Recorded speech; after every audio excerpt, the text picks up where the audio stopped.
All right. I'm about to pull it up.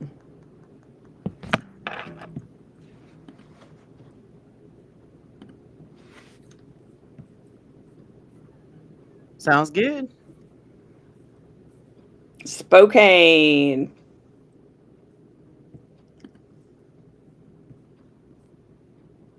Oh, here we go.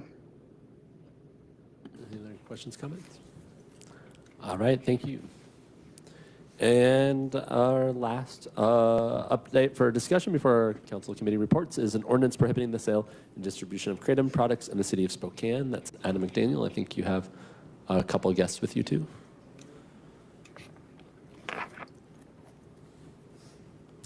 So council members, before I turn it over to them, this ordinance is basically just about protecting public health and safety.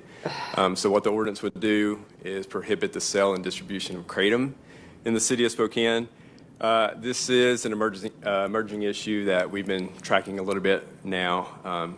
And we're really grateful for the three experts behind me that have kind of brought this forward and made this recommendation. And thank you, Councilmember Dillon and Councilmember Zappone for sponsoring this ordinance. Councilmember Zappone, with your permission, I'm going to turn it over to these three, but just want to introduce them. Dr. Lutz has made presentations to this committee before. I know you know him well. I think he's just come in straight from street medicine, and thank you for doing that work. Sarah McNew serves as the coalition coordinator for the West Spokane Wellness Partnership and is an adjunct faculty member at EWU School of Social Work, where she teaches social welfare and social policy. And then Officer Mike Thomas from Spokane Police Department is a drug recognition expert and serves as SPD's impaired driving coordinator. So I'll let them present, and if there's any questions, we'll take them afterwards. Thanks.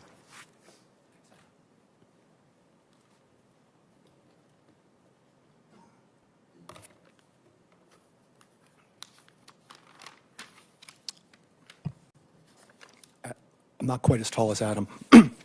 So thank you, Council President, Council members, for giving consideration of this ordinance. So if you look at national data, it's not really overwhelming, unfortunately. You know, if you look at from 2021, it's estimated by a national survey that maybe only 1.2 million individuals over the age of 12 were using kratom.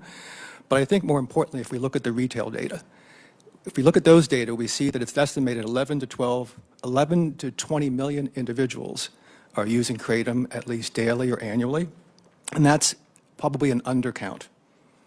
And if you look at the industry as a whole, it's estimated that right now in 2024 is a $1.5 billion industry that's expected to expand by about 17% every year to about $7.2 billion within the next decade. And so when you have a product that is unregulated, and as an unregulated product, we have concerns about substandard manufacturing, adulteration, and importantly, when you look at the fact that this substance has been identified to be mood altering, and of greatest concern is the fact that its mood alterations have opioid-like effects. What you'll hear from my colleagues today is that this unregulated substance that's readily available across our community, across the communities across the country, is a substance of great concern. And although in Washington State, we only have reported probably 35 deaths in 2024, arguably that's an undercount. Because unless you're specifically looking for kratom, you're not going to be capturing this on a toxicology screen. So this substance is being used uniformly by individuals who are using substances illicitly and licitly because it's readily available in vape shops, in grocery stores, and even in health food stores because it's, quote, a natural product. So with that.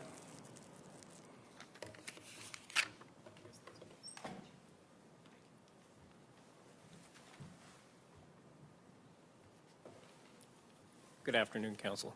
Thank you for having us. Thank you for sponsoring this, Councilmember Dillon and Zappone. So kratom is it's been around for hundreds, thousands of years in Eastern Asia. It is used commonly for altering mood, but it's a plant. So people were using it, they were chewing on the leaves, taking it, just for whatever reason that they chose to take it. Unfortunately now in the United States, when it came into the United States, it was looked at being banned by the FDA and DEA. They decided not to do that. They wanted to find out more information about it. And unfortunately, it's now unregulated in most of the country. There are, I believe it's 7 states now that do have it regulated. There are many other states that have it regulation as far as who can purchase it, what age, regulations on, it being monitored as far as what's in it, if it's adulterated, things like that. So the two key ingredients in it that are of concern are the 7-hydroxymetragenine and metragenine.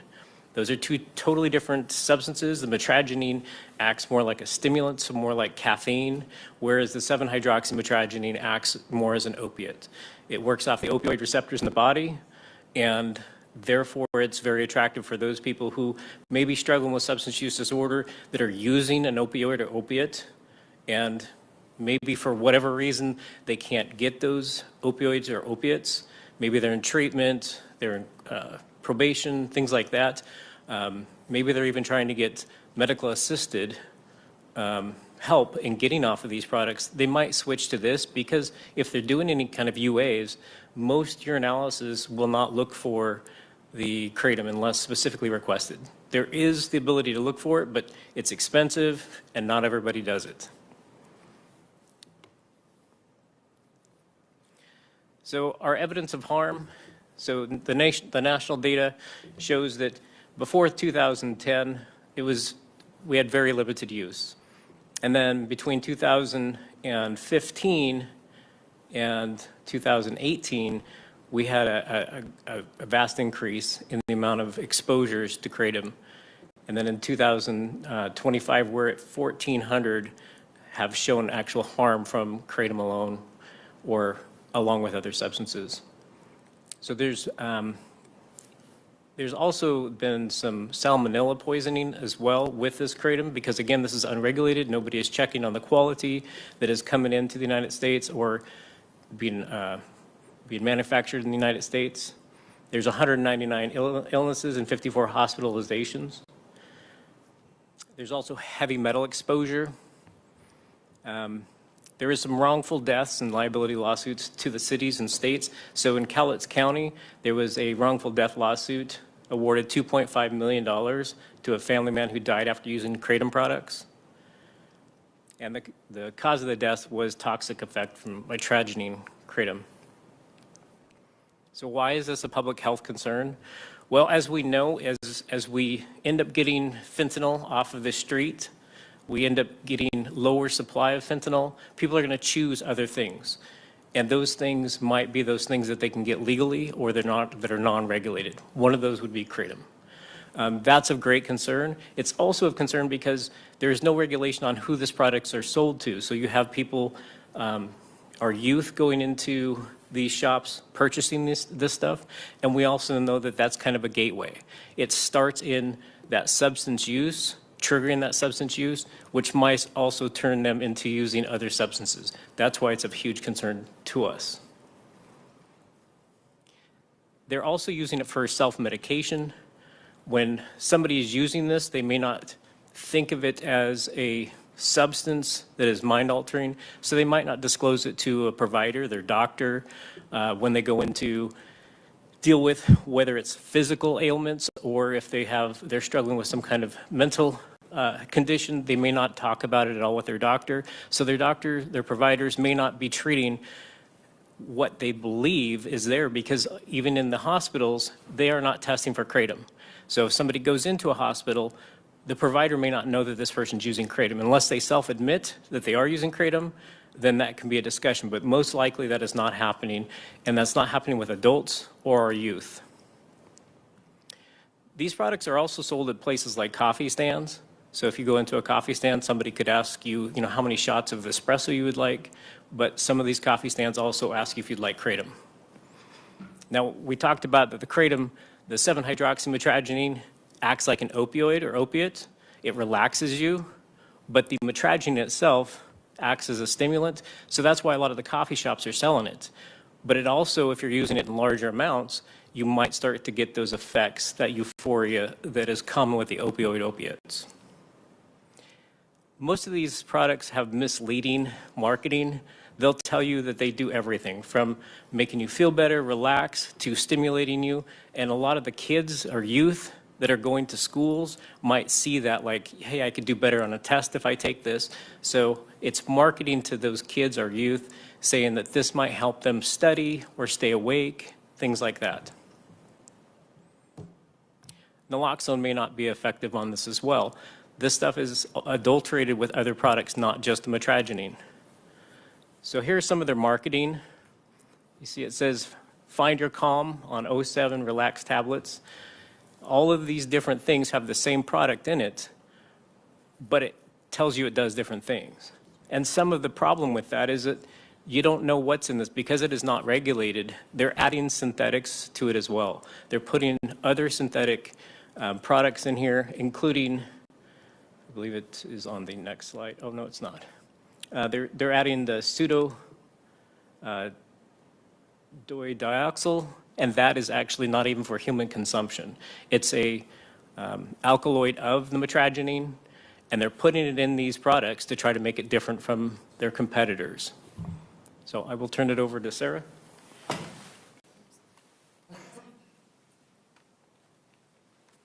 Hello, thank you. I want to reference up here on the slide that 7 states have now banned kratom, and that's soon to be 8 with Utah soon to pass.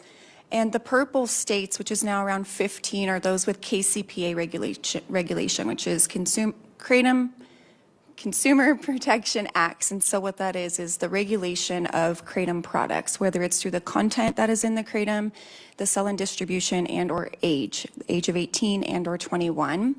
The green is cities and counties that have full bans on kratom and or regulations related to age. In Washington State, we have tried through Senate Bill 5941 in 2022. This was a proposed Kratom Consumer Protection Act, which did not become a law. SB 5743 in 2022, this was a bill to classify kratom as a controlled substance. To date, it is still not classified as a controlled substance. We would be the first city and county in Washington State to have any sort of regulation on kratom if this passes. And so we want to urge the city of Spokane to prohibit the sale of kratom to protect public health and prevent youth exposure.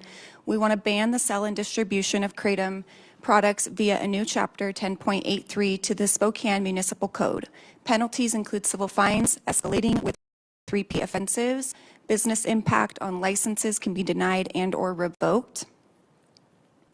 Right now, as you can see, these products are being marketed all throughout the community to youth. This is a billboard directly kitty-corner to North Central High School, and youth have access to walk in and buy kratom right off the shelves because it is not regulated, because it is not defined as a controlled substance. Therefore, we have retailers who can sell and distribute these products when historically we would want medical providers and or pharmacists to prescribe and administer these substances, but instead we have gas stations where youth can walk in and get these. And so we are asking for you to pass this ordinance and adopt this new chapter. Thank you. Questions or comments? Council President Just a and quick Councilman comment. I Cathcart. recently met with the Spokane Poison Control. I had not heard of this product before, and they took me down a rabbit hole, especially how it's impacting students at the high school level and the unregulated. So do you know where most of this comes, or it just comes from various destinations into our country? Is there a pipeline, for lack of a better term? Yeah, most of this product is brought in from China. Most of it's brought in through China and distributed that way. But you can order this stuff online, and a lot of the retailers get it online as well. So just a quick follow-up on that. So my concern would be we could do this, but like many things we banned in the city, it just pushes it out to the other municipalities. So any conversations with other municipalities around a similar ban, a more coordinated effort?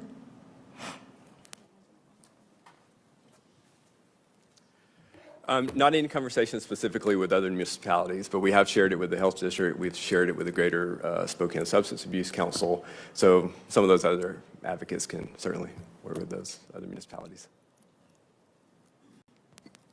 Councilman Cathcart. Yeah, thank you guys very much for the information. Really appreciate it. I would love to see some more, I think, scientific data backing up just the negative side of kratom. As I've done just poking around a little bit of research, it seems that in many ways this is really used as harm reduction. And what frustrates me is sitting up here getting lectured saying we need to hand out glass pipes to users on the street, but we're going to ban kratom that's used for harm reduction. So I'm very challenged by this. I would love to see more data about deaths, health impacts, those sorts of things, but I'm not quite there on banning it. No, thank you, Councilmember Cathcart. I think one of the challenges that we have is, as we sort of alluded to, this is an unregulated product. And so as such, it's been readily available and getting access to those data, for example, deaths. There's no national database on deaths. So whereas I have databases on opioids, on meth, on other illicit substances, there's no such database. There's no coordinated effort nationally. So I certainly appreciate your concerns about harm reduction, and this does seem sort of antithetical.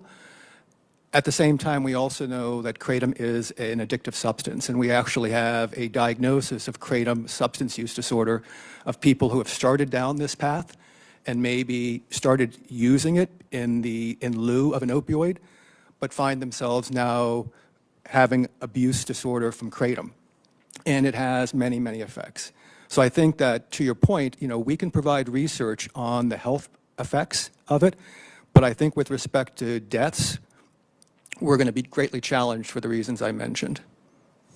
If I could I'll just read this really quick. Yes, sir. That I found.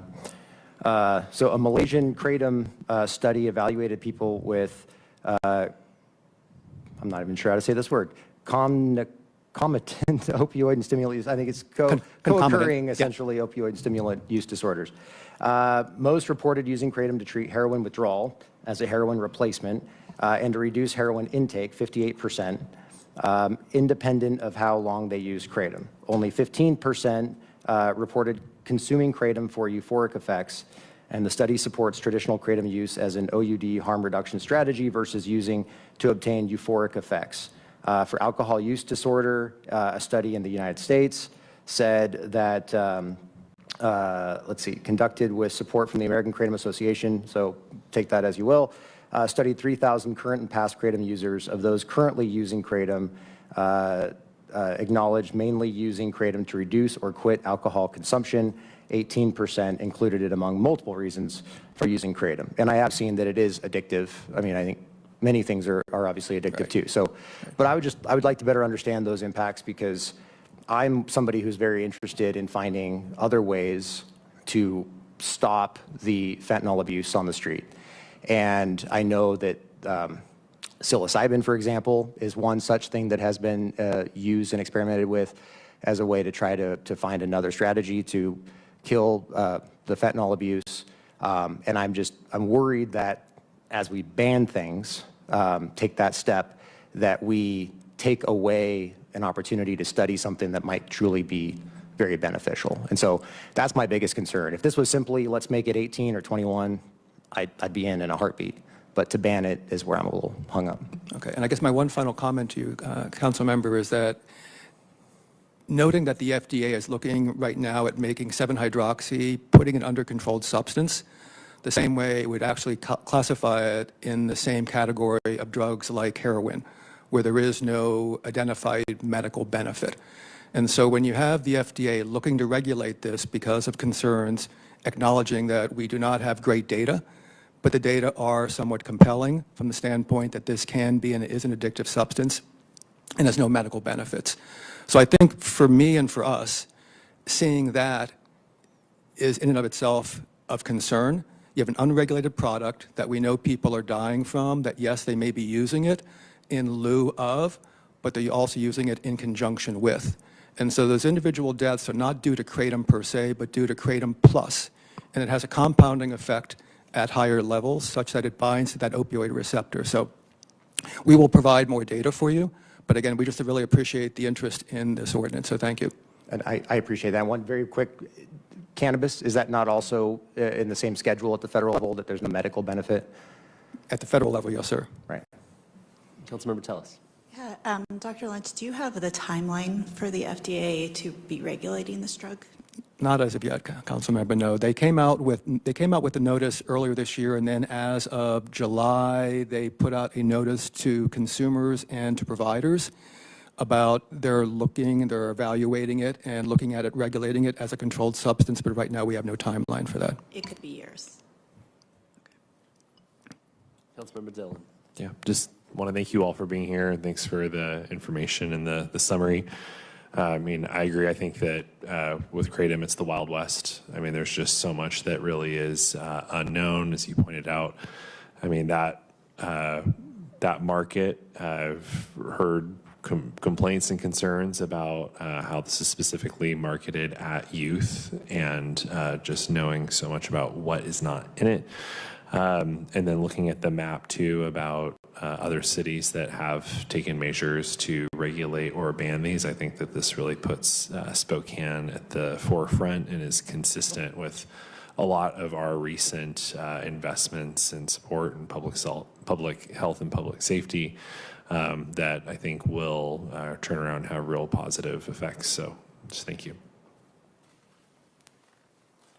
All right. Thank you so much for being here. And then that brings us to our staff reports and committee updates, if Jackson can pull that up. Council Member Cathcart, I don't know if you had anything that you want to update us on that's happening at the health department, or if anyone wants to share information. Yeah, real quick, I'm on the transition committee right now as we look for a new administrative officer. We've reviewed some RFPs on a firm to try to find some candidates for us for that position. We'll be voting on a I think you can end it from here. recommendation at our board meeting in week or I next. was just about to ask. We're also looking at approving our legislative agenda. I didn't finish it all yesterday. As well as Let me stop sharing. potentially for the first time a Sorry, I'm doing federal like- agenda. It's very short, but Wait till- okay, here we go. Yeah, Bunny. Yeah, the whole marketed at youth argument is the whole, what they say is the packaging and bright colors, glitter packages, stuff like that. That's what they be talking the about. whole they market it for kids to stay awake and do better on tests. Like, I've never heard that shit in my life, dude. I haven't either. I mean, I think like a lot of this stuff was just made up. I don't know. It's like they didn't even sound confident on what they were saying. No. But know, I mean, I will say at least that one council member was the only one that has any critical thinking. Yeah, Cathcart. Yeah. Yep. We need to get him. They need Laura's educational seminar that she does with our lovely Dr. Heidi and John Shinholzer. It is Amazing. such an amazing seminar. Like I wish every city council could get that educational seminar before they even convene. You know? Yeah. Yeah. And it's like, I don't know. I'm telling you guys, we have not been like religiously posting up on our social medias because we are so inundated with hearings behind the scenes. It's pretty much like 3 hearings a day now. Yeah. That's what it averages out to be, about 3 to 4 hearings a day. Sometimes they're happening simultaneously, and we're like, I got 1 hearing playing on the computer, 1 on my phone, and 1 on my backup phone. It's so chaotic. Yeah, it's rough. But, I don't know if you notice the ticker down here. If anybody wants to get more involved, legislative season's coming up, January. Yep. And it's going to be crazy. We're going to need all the help we can get. It's bad now, but I have a feeling it's going to be even worse. Yeah, it will be. It will be. The fallout from 70H is what it is. We're This finally is us. seeing- yeah. This is us mopping up the 70H mess. Like, and it's just begun. And it's just begun. Yeah, for sure. Because this time last year, we did not attend hearings like this. I always say this, that normally we're just busy from like January to about June, July. And then after that, we're just, coasting along, just doing whatever, taking a freaking break. But nope, Not this year. This year has been, ever since July when I came back from champs, it has been hearing after hearing after hearing after hearing. It was after that FDA announcement. And I Mhm. don't, I don't blame that. I blame somebody needed to say something. Somebody needs to educate the difference between the two. I Mhm. still, I'm not disagreeing with what the FDA did at all, but I don't agree with Schedule 1ing it. no, I've no, always said that, and motherfuckers want to keep putting that shit in my mouth. Go right ahead, yeah, But I don't agree with the Schedule 1. But something needed to be done because it exactly. is out of control. And I mean, I am going to advocate for plain leaf kratom because that's what I take. That's what saved me. I'm not going to go and, you know, Yeah, advocate for 7OH to not be scheduled. That's like, just not, it's not going to happen. So, but I mean, at the end of the day, if I have to choose, it's going to be kratom every time. we've had to choose. That's why we're doing what Yep. we're doing.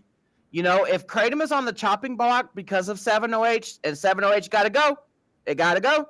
Yep. It's not my job to advocate for you 7OH users. And I don't fall in with that bullshit ass line that we are all kratom. No, the fuck we are No, not. no, no, no, no. We are not all kratom. Kratom is kratom, and 7OH is 7OH. Yeah. Period. Yeah, we are going to be, well, I don't know if we're not going to stream that thing later today, are we? No, we'll just record it and then we'll post up later. Don't say where's that though. Yeah, yeah, yeah. But it's going to be, I hope it's going to be cool. Yeah. I Be hope on so the too. lookout maybe for something cool. Yeah. I don't, it's like one of those things I don't want to jinx. I'm just not going to say anything. Okay. All right. Yep. But Thank yeah, you for watching. We will download this and then we'll post it up on our social medias, so that people know what's happening in Washington right now. And it's starting with Spokane. So we need y'all. We need y'all. I don't care what state you live in. Like Jen said, look at the ticker on the bottom. Email Laura your name, city, and state. yep. Laura And that's the at first step. plantpearls.org. Yep. But we need all the help we can get. Yep, because this is ridiculous.